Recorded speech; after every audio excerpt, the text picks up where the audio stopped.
Saudara, tim Densus 88 Anti Teror Mabes Polri menangkap 40 tersangka terorisme anggota Jemaah Ansarut Daulah JAD.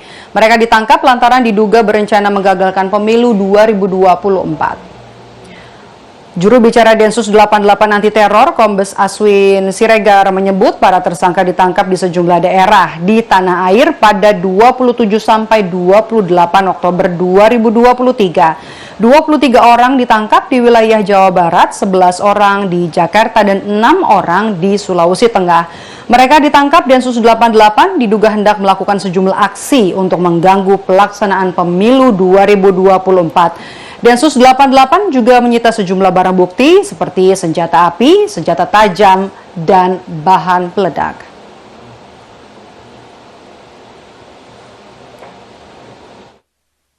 Ada yang disebut dengan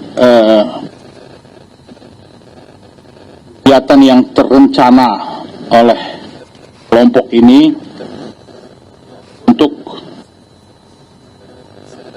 menggagalkan atau untuk mengganggu jalannya pesta demokrasi pemilu.